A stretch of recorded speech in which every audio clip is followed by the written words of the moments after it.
Hi, folks. Good morning, good evening, good afternoon, wherever you're joining us from to this new episode of the RiseUp Radio. And today we have a very special guest with us today, and her name is Alaina Szlachta. Welcome, Alaina. Welcome to the RiseUp Radio. Thank you. I love that you're calling it Rise Up Radio too. I have such a fondness for radio in general, so I'm loving to be a part of this.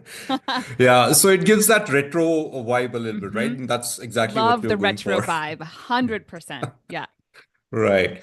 All right, folks. So, quick couple of lines about Alaina, and I will then invite Alaina to talk a little bit about her work.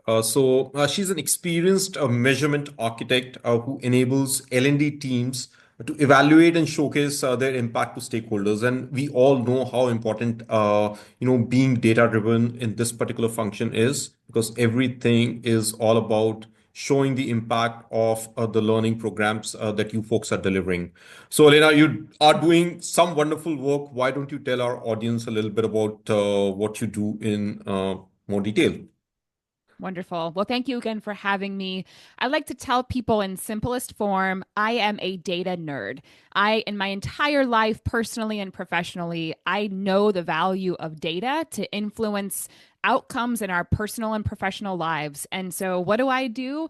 In its simplest form, I help leaders make better use of their data. And in the world of learning and development, we really are quite terrible at using data to make decisions, to Hmm. show the returns on the investments in training and people development. And so I mainly focus on working with people who sell training or design training to Yep. incorporate data into the flow of their learning experience and in their overall approach so that data can be a tool to show those outcomes and then help us to make improvements over time. Awesome. Uh, there you go. Folks, I think you already know me. I'm Ashish. I'm the founder and CEO of Risely. And today, the topic we're going to discuss with Alaina is all about measurement and measurement of leadership development programs. And how do you talk about the impact that it creates in the organization? And as we know that leadership development is a very, very important topic when it comes to L&D strategy in organizations. And more so, measurement of such programs is exactly very important because it has a direct impact on the organization's performance. And obviously, as L&D leaders, when you have to get budgets, you always have to showcase what is the value of these programs. All right. So, Elena, I'm going to jump right into it. And my first question for you is, measuring ROI is important, but to be able to measure ROI, measuring impact is even more important because then only we can talk about ROI. Right, wrong? What are your thoughts on that? So I'm a big fan of return on investment because I think a financial return is incredibly important to business leaders. That being Correct. said, return on investment is just one indicator of impact in financial terms Hmm. or a percentage of the return on the overall investment. And that isn't always going to be the most useful data to help us know if we got the results we were looking for. And so I like to tell people because we have this misconception that ROI is the ultimate measure of success. And I don't Hmm. believe that's true. I also don't believe that the leaders at the ROI Institute would even agree that the ROI is the ultimate goal or the gold standard. At the end of the Hmm. day, results come in all shapes and forms. And it's really important for us to go into any investment of training and people development with a clear idea of what's the change that we want Hmm. to see because we're investing in training. And maybe there's a financial return, but maybe there's not. So don't get caught up in the pressure to give an ROI calculation as part of measurement.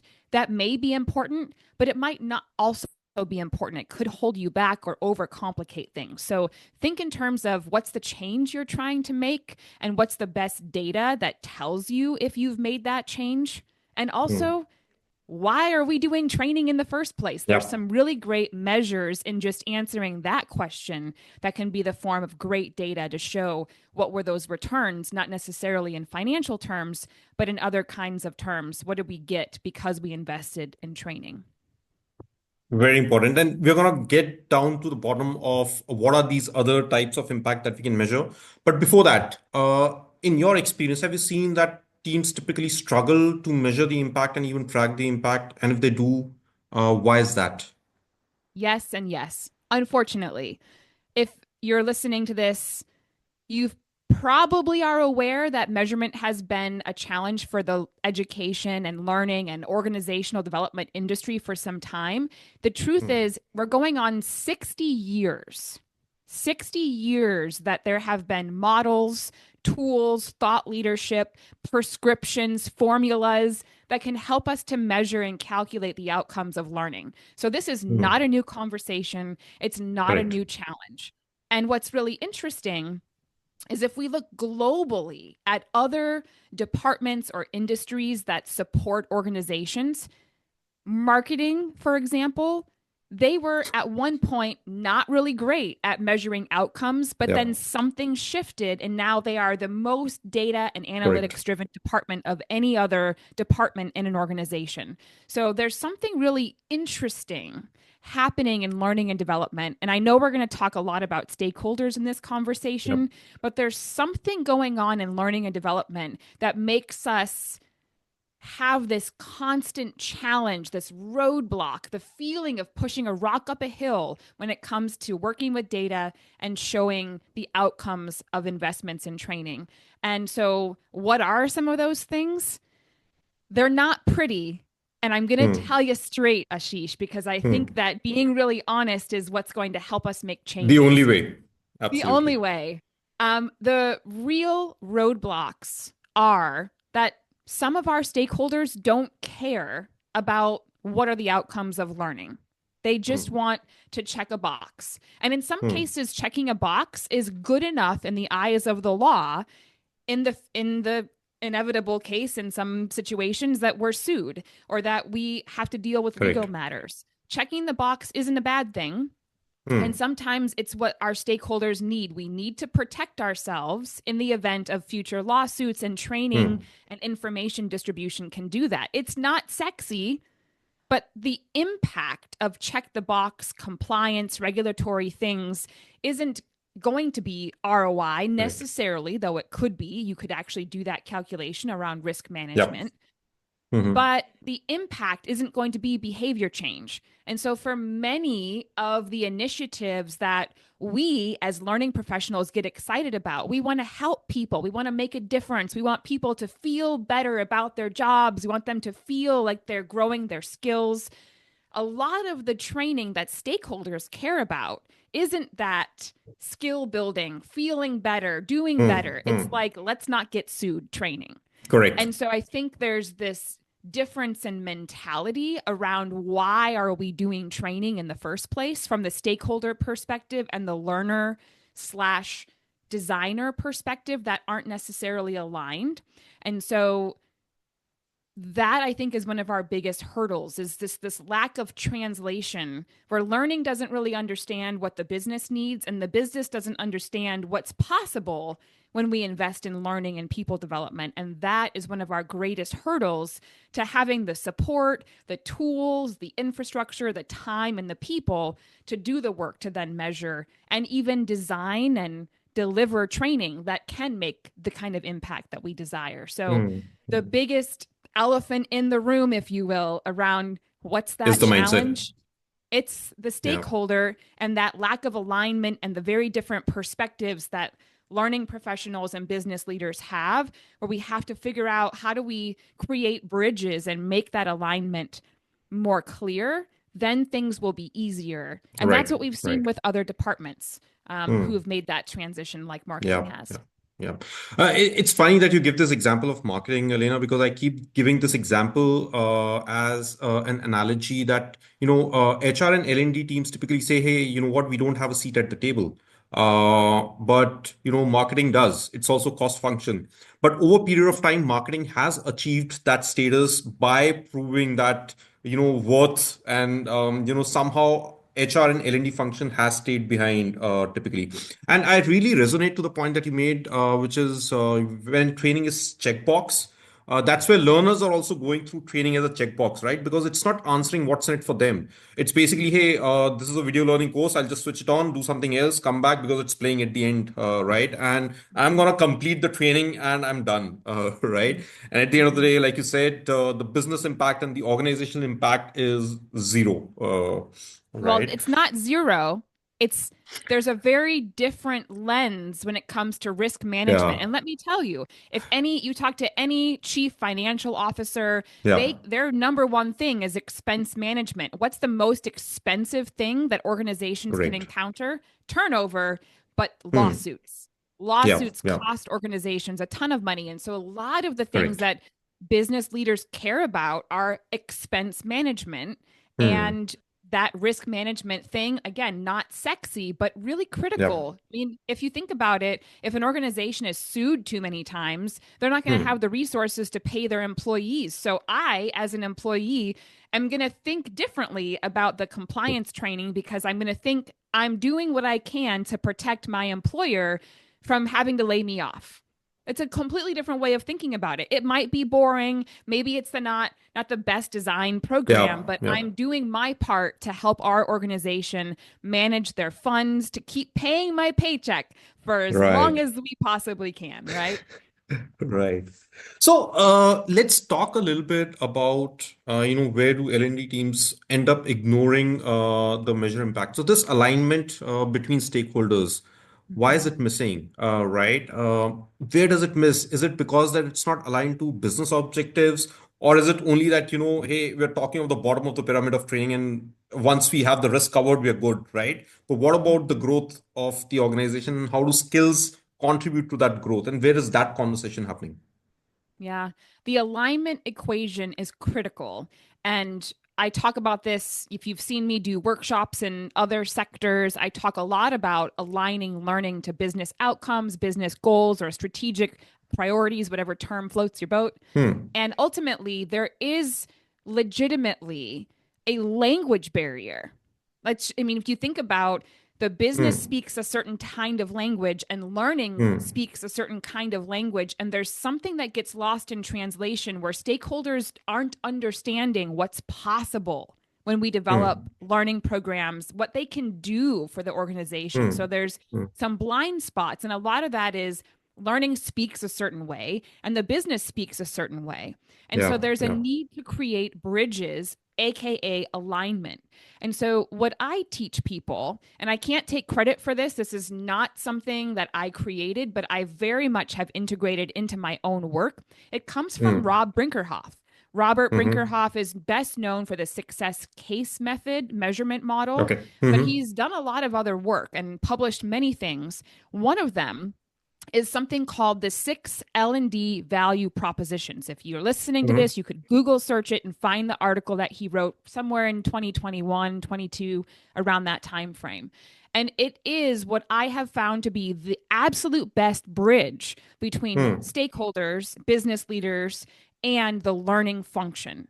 So Hmm. Rob breaks down those 6 different buckets of how Hmm. learning can support the business. And they're things Okay. that are intuitive, like Hmm. employee retention. Okay, yeah, Hmm. a lot of the work we do is to retain employees. Correct. And then the other obvious one is skill development. We Hmm. definitely need to be developing skills to prepare people for the future, whatever that might look Yeah. like in your industry or in your department, et Hmm. cetera. But then there are some less obvious things. There are Hmm. things like emergency preparedness. It's a great Hmm. example. It's not sexy, but when Yeah. catastrophic, unexpected things happen, they are very costly to the Correct. business.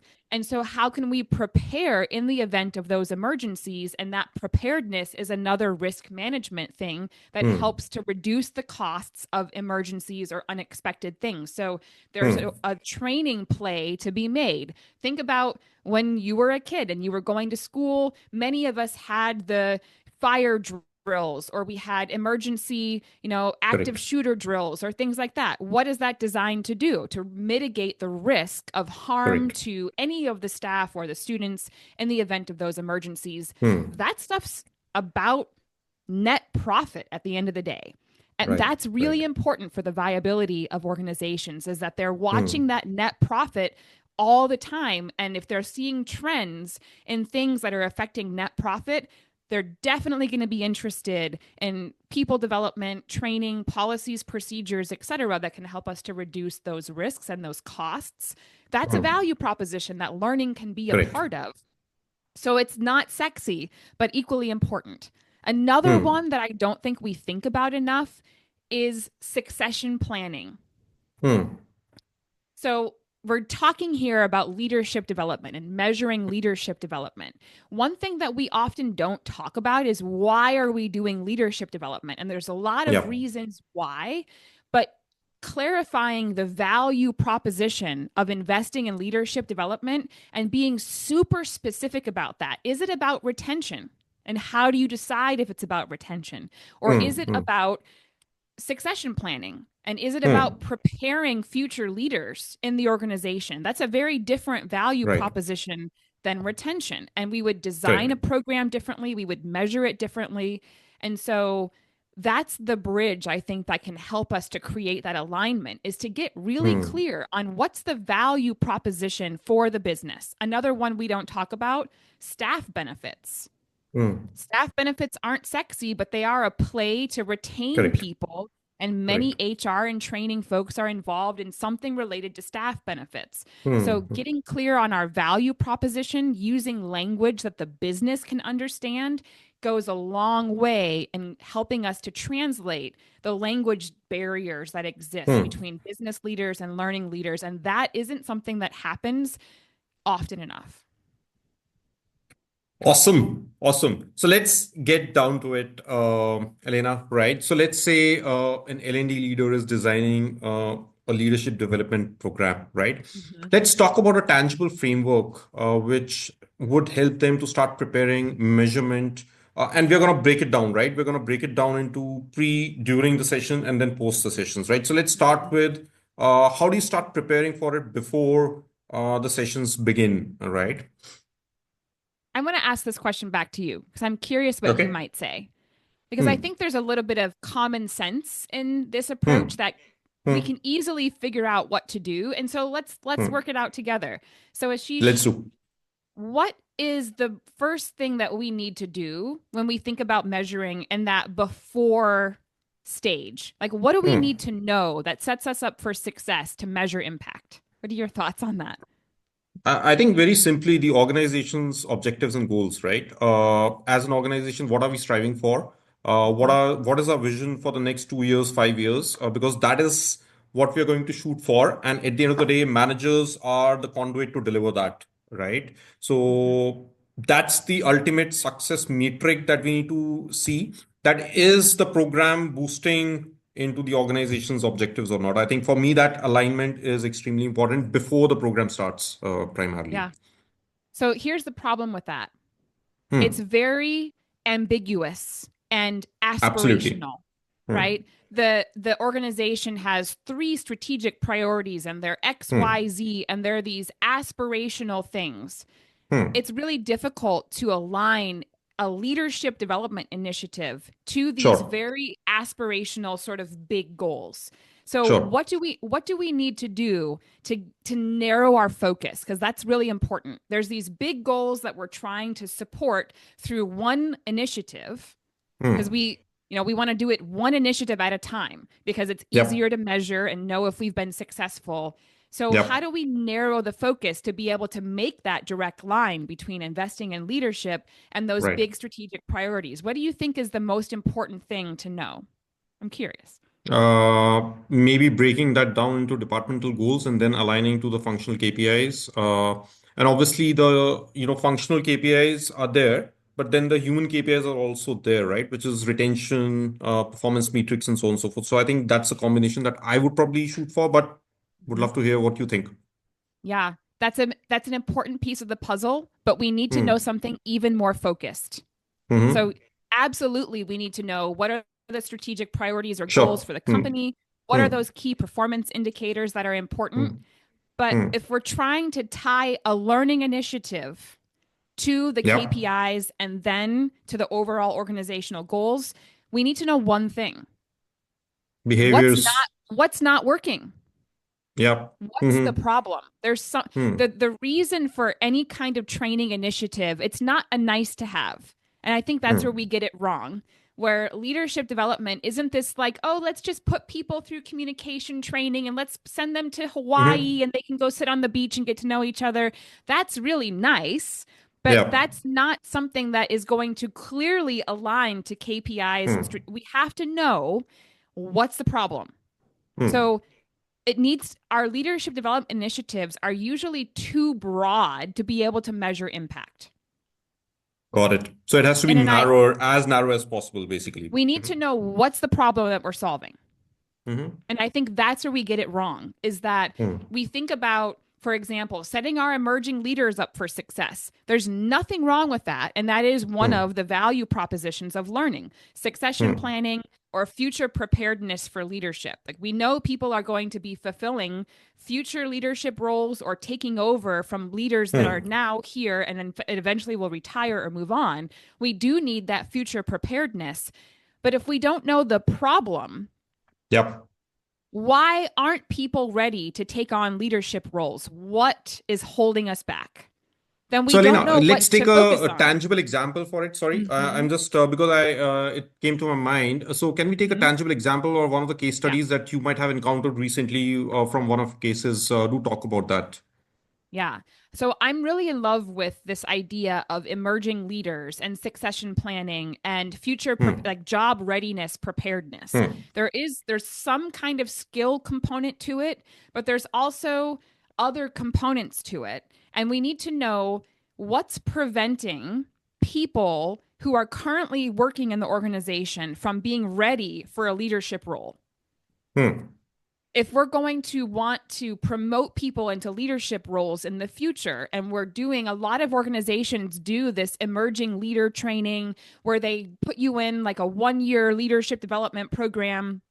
And Yeah. the goal is that those people who go through the program get promoted internally. And the play is about retention. We want to retain people. We want to Hmm. reduce the cost of having to hire for future leadership positions. It makes a lot of sense to invest in the people Hmm. we have Hmm. right now. But how Hmm. do we focus that? Hmm. Because if we just have this broad stroke of here are some leadership concepts and here's good broad communication training, that doesn't mean they're ready for the jobs in the organization and Hmm. that they're ready to be leaders just because they've gone through the training. The thing that we Hmm. need is we need to look at data that says when we promote people internally, where Hmm. do they struggle?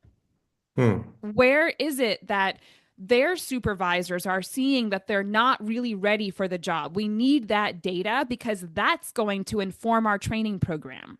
We need to understand maybe people who are promoted from within, they don't know how to deal with difficult conversations when it comes to, people aren't showing up on time or they're not doing the right job or they have a bad attitude or morale is down. Sometimes internal hires who were great at their job as individual contributors, when they step into leadership positions, they've got to be able to have tough conversations around, Correct.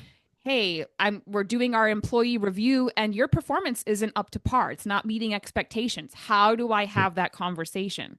And if I Yep. don't know how, I'm not going to help my supervisee to potentially resolve the issue. So Correct. we have to understand using an approach of let's investigate when we've hired people from within in the past 5 or 10 years, where do they suck? Let's just say it like it So, is. Where do they really struggle and how can we help them? right. I get that. But in your experience, do you think this kind of data is easily available with the teams? Because in my experience, this data does not exist in a lot of organizations. Well, it's how you think about it. So Okay. how would we find out if we're looking Hmm. at this example of future preparedness, future leader Hmm. preparedness? Where might we Hmm. go to find information on where our emerging leaders or where our newly promoted people Yep. aren't performing well and where the problems are? Hmm. Well, we can look at employee exit data. So, Hmm. in a lot of cases, people leave organizations because of leadership. They don't have a good Correct. relationship with their supervisor. So, Yep. there are employee exit surveys Hmm. that are a great source of information. What, will you tell Hmm. us why it is that you're leaving?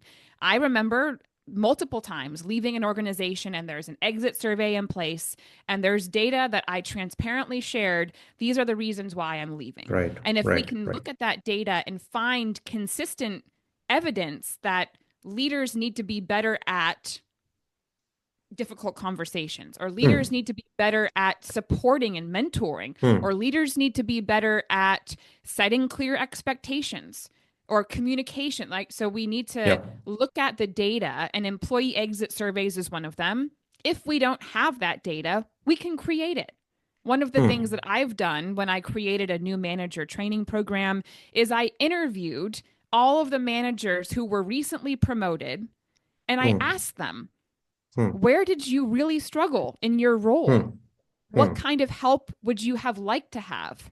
Yep. What did you do to try and solve problems on your own? Where did you go Hmm. and what stopped you? So we can do some investigation on the front end to understand, where are our people struggling?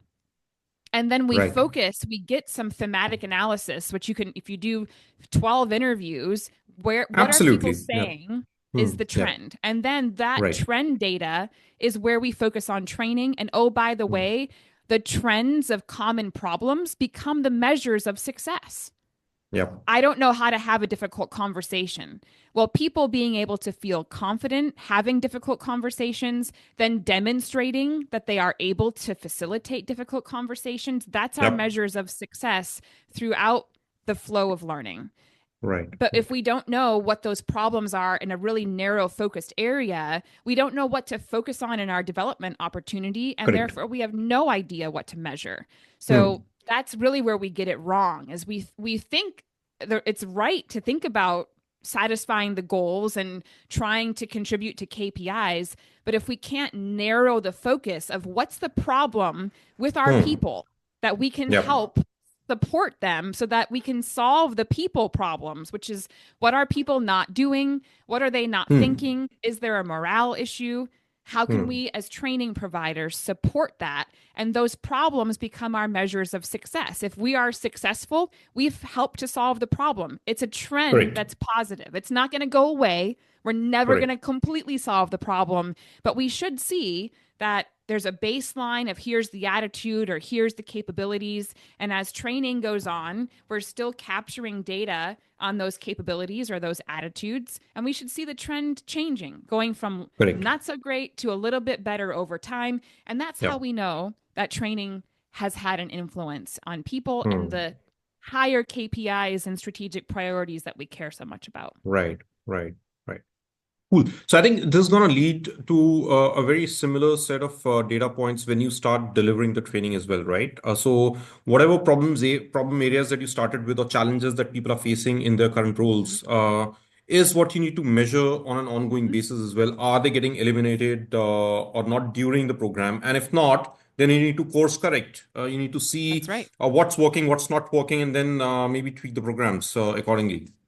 Yeah. One of the things I think we miss too is that the pushback I hear from folks around measuring outcomes is that it takes too much time to Hmm. see that the problem has solved.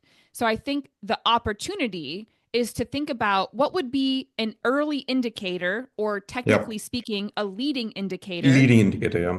Yeah, but I like to think, okay, in the simplest terms, what indicator would tell you that we are working to solve this larger problem? So, Hmm. if, for example, our managers don't feel confident having difficult conversations, in fact, they're not having difficult conversations at all, they avoid them, that's the behavior. Hmm. Hmm. So, maybe an early indicator of difficult conversations is about how frequently do you recognize an opportunity for having a difficult conversation? And Yep. then how often do you initiate that difficult Yep. conversation? And so maybe an early indicator is, maybe people don't recognize that it's an Hmm. opportunity to step in and give constructive feedback. Or maybe they Right. recognize the opportunity, but they don't initiate it because they don't know how. So maybe an early indicator of having difficult conversations successfully is simply that they're having more of them.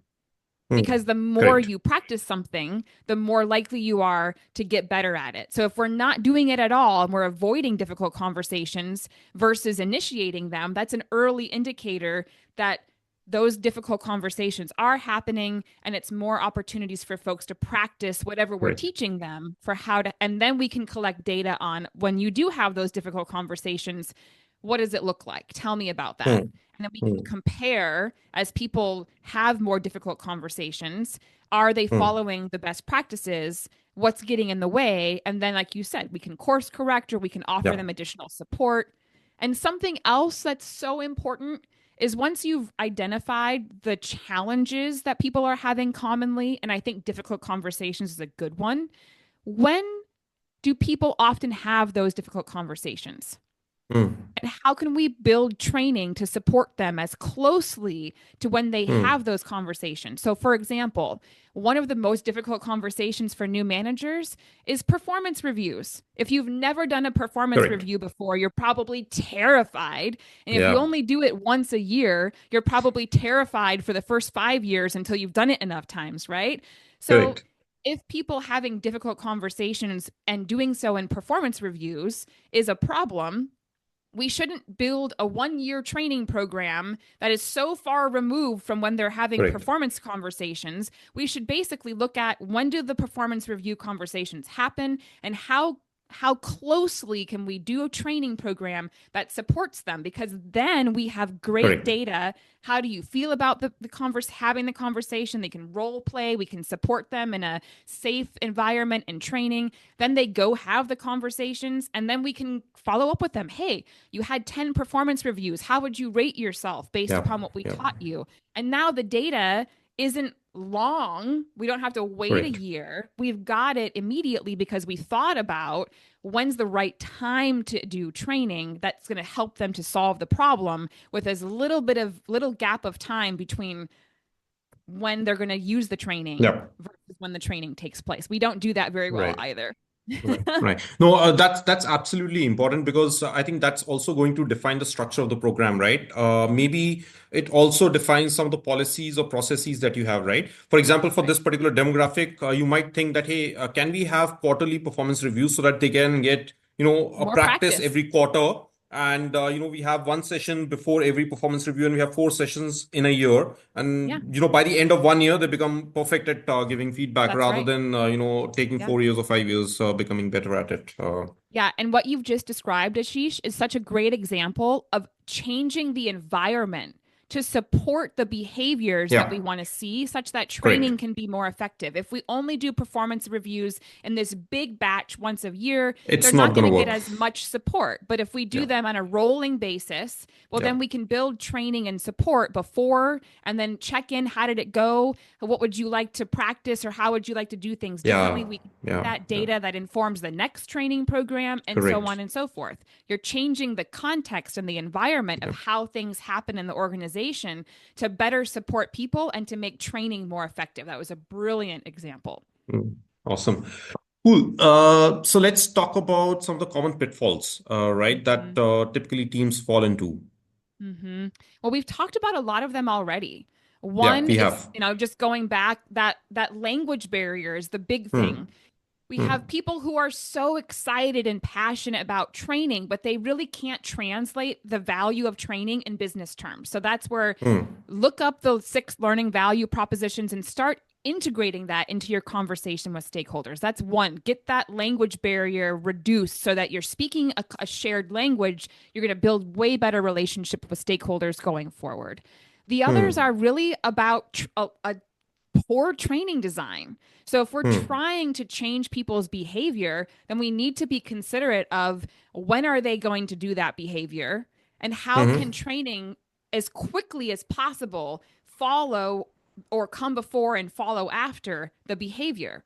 I think too often we think about, well, we're going to onboard people and we're going to give them 60 hours of training before they start their jobs. But unfortunately, they're going to learn about something that they only do once a year and they're going to Or learn maybe about it in the not. 60 hours and then they're Correct. never going to use it again, right? So or Correct. they're going to use it 6 months later and of course no one's going to remember. So I think Not at all. unfortunately, in order to be better equipped to measure, we have to think differently about our design of training. And in a lot of cases, that's going to Hmm. require us to have tough conversations, speaking of those, to have Hmm. tough conversations with our training requesters and decision makers. Like, I know Hmm. it's one of the reasons you do onboarding before people go on the floor is because Hmm. they're going to lose productive time once they're on the floor. I get Correct. that. But if people are supported more closely to the time when they do training or when they do the action, then they're going to be more effective and the True. outcomes of our training will be more effective. The time will be invested. I mean, if you put people through 60 hours of training and then they still need a lot of performance support once they get on the job, well, we've just wasted a lot of time. And shouldn't we think about this differently? So I think that's a really important conversation. We just kind of have to stand up Yeah. for ourselves and say, if we want the greatest outcomes in training, we have to think about aligning the behavior we're targeting and how soon can training be Correct. aligned to that, because that's going to make it more effective. And we just don't simply think like that. True, true. I think that's where smart platforms and AI technology comes into picture, Elena. Right? I Mm-hmm. mean, platforms like Risely, what we are building is exactly to be able to collect that data, which is what challenges are managers facing first of all, right? Because that is what Mm-hmm. forms the basis of it, right? And then That's not right. bringing people away from their work, but providing a mechanism for them to learn on the floor, That's right. practice and role play these difficult conversations and, Mm-hmm. on the floor when they're with the teams, right? So I think technology Mm-hmm. has a huge role to play. And I think that's where these programs can be supercharged even more and more, isn't it? Yeah, that's right. The only thing that we need to use our technology effectively is to think very strategically. And Absolutely. that lack of strategic thinking about not even when should we do training, but what are the behaviors we're trying to Correct. target. If we don't identify that, then we're never going to be able to leverage our Never. technology in the highest and best True. form. True. That being True. said, we talked earlier about risk management programs Yep. and we just need to check the box. Sure. That's not necessarily tied to any behavior change. Correct. It's just like Correct. stuff that people need to know and Correct. prove that they've completed it. Do Correct. that and use technology to make it efficient and to make it Hmm. easy for the user. That's a Hmm. great way of Hmm. using e-learning and other platforms. Yeah. Yeah. But for our Correct. behavior change initiatives, we need a really deep strategy, True. not only around what data are we going to need to help us understand the problem Yep. so that training can be super effective. That broad Correct. stroke of here's leadership development, go Yeah. enjoy it. That is a waste Yep. of money. That's Correct, a waste correct. of money. Absolutely, absolutely. Well, there you go. Thank you so much, Elena. We're coming towards the end, but I know Yeah, that, as part of this episode, we're also giving away one chapter of your book, right? that's So, can you right. tell our audience a little bit about what can they expect in that chapter?